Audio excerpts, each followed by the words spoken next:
Hey kids, it's July 30th, Thursday. We are back from vacation. Today, both of you were at home, so let me simply say this. It was a full day. Your mother and I were completely exhausted by the end of it, mentally and physically. But we managed. No major arguments, no dramatic tantrums. So I'll happily take that as a good day. And something else happened today. The older one of you lost another tooth, the one at the top this time. So yes, definitely a full day. Coming home also made me realize something about our vacation. We were away for only about 12 days, but somehow it felt much longer. Honestly, it felt more like a month. Not because every day was extraordinary. It was a very good family vacation, but it still included long drives, tired parents, changing plans, small disagreements, unnecessary expenses, and moments when at least one of us wanted something completely different from everyone else. Pretty normal family travel, really. Yet when we came home, I felt unusually refreshed, and I think I know why. For technical reasons, I could not access any of my company systems during the entire vacation. No email, no Teams, no quick message, no harmless little check, nothing. At first, that felt strange. I wondered whether someone needed me. I wondered what was happening while I was away. A few times I reached for my phone almost automatically. It was as though my hand had developed a habit of its own.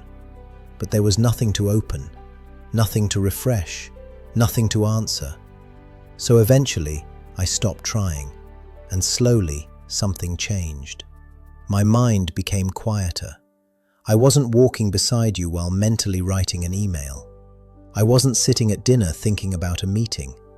I wasn't listening to one of your stories while part of my attention was somewhere else.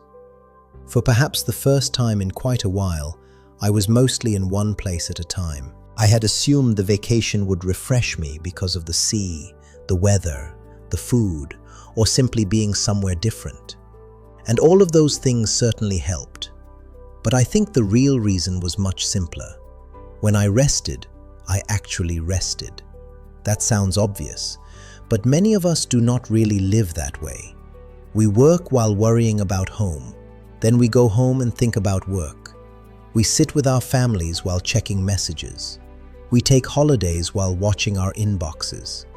Our bodies move from place to place, but our minds never fully arrive. I have done that many times. I still do. I may be sitting in the same room with you, but part of me is somewhere else. Thinking about tomorrow, replaying something from yesterday, planning a conversation, solving a problem that does not need to be solved at that exact moment. This vacation showed me the difference again. Nothing revolutionary, nothing I didn't already know. But sometimes we need to experience a lesson again before we truly feel it. We have talked about this several times. When you work, work. When you rest, rest. When you eat, eat. When you play, play. When someone you love is speaking, listen. In other words, let your attention match the moment you are in. That does not mean moving slowly through life, and it certainly does not mean ignoring responsibilities. When it is time to work, work seriously. Don't spend the whole day dreaming about the weekend. Do not avoid difficult tasks. Do not give important work half of your effort.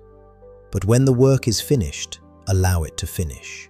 Do not let it quietly follow you into every meal, every walk, and every conversation. Work deserves your attention, but so does your family. And by the way, so do you. You deserve some of your own attention too. The problem is not working hard. I hope both of you eventually find something worth working hard for. It is a wonderful feeling to care deeply about your work. The problem begins when work quietly occupies every empty space inside you. A single message may take only 1 minute to read, but it may remain inside your head for the next hour. You begin planning your reply. You imagine what the other person meant. You remember 3 other tasks. You start worrying about what might happen tomorrow. The phone goes back into your pocket, but the message stays. That is why checking work for 5 minutes during a holiday is rarely only 5 minutes. Your body returns to the beach. Your mind may not. During these 12 days, I could not make that mistake. I did not need discipline. I did not need to tell myself, don't check your email. There was no decision to make. I simply couldn't. And strangely, that limitation created freedom. We often imagine freedom as having more options, more access, more choices. But sometimes, freedom comes from having one option removed. There was nothing to check. So eventually, I surrendered to where I was. And perhaps that is also why the vacation seemed longer. The clock did not move more slowly, but the moments felt fuller. Our minds do not experience life only as a number of hours or days. We experience it through moments, places, conversations, novelty, attention. That may be one reason childhood often feels so long. Children notice everything. A new room is interesting. A strange insect is interesting. A different breakfast is interesting. A swimming pool can occupy your entire attention for hours. The world is still full of novelty. As adults, we can pass through an entire day while barely noticing it. We wake up, check our phones, answer messages, go through familiar routines, think about tomorrow. Then suddenly, the day is over. Very little left a strong mark. But when you are present, even ordinary moments become more distinct. You notice the taste of the food, the texture of the sand, someone laughing beside you, a conversation, a look, a tiny hand inside yours. The moment leaves a deeper trace because you were actually there to experience it. That is another reason attention matters so much. Your attention is not simply something you use. Your attention is your life. Wherever you repeatedly place it is where your life is being spent. If you give 10,000 hours of your life to work, then that is 10,000 hours of your life.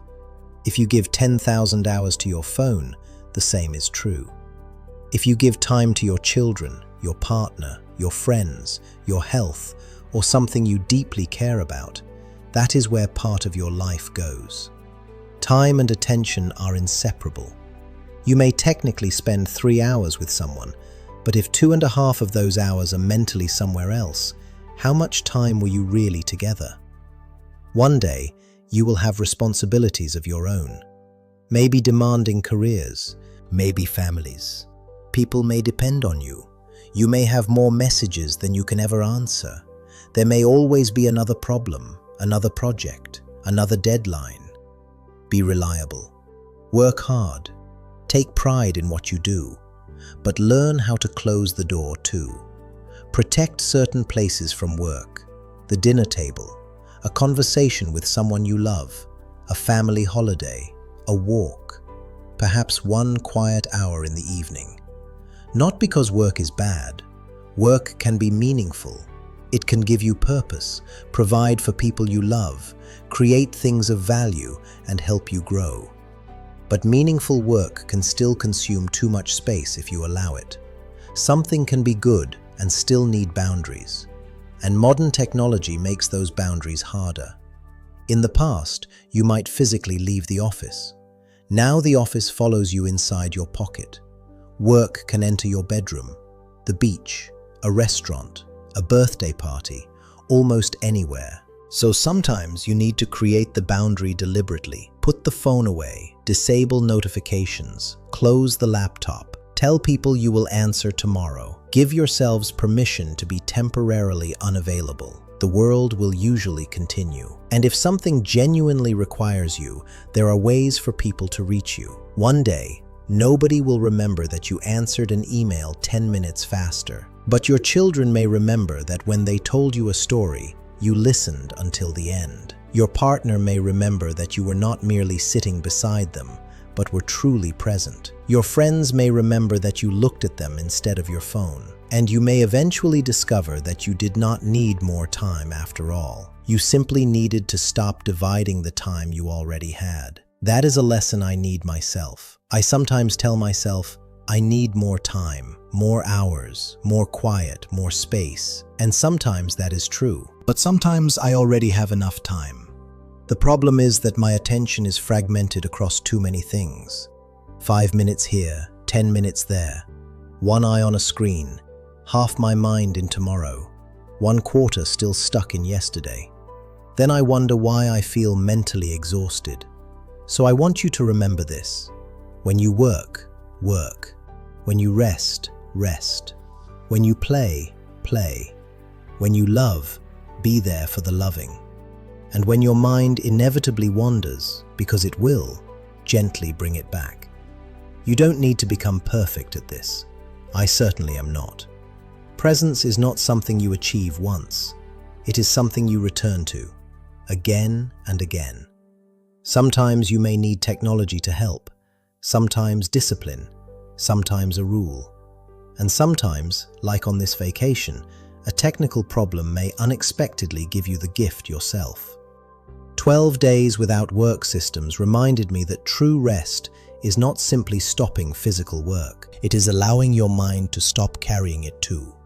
And maybe that is why those 12 days felt so long. I was living more of each day. So wherever you are, try to arrive there completely. Love is not waiting somewhere inside the next notification. Life is not happening inside the next email. It is happening where your feet are. And do not ever forget, I love you both very, very much.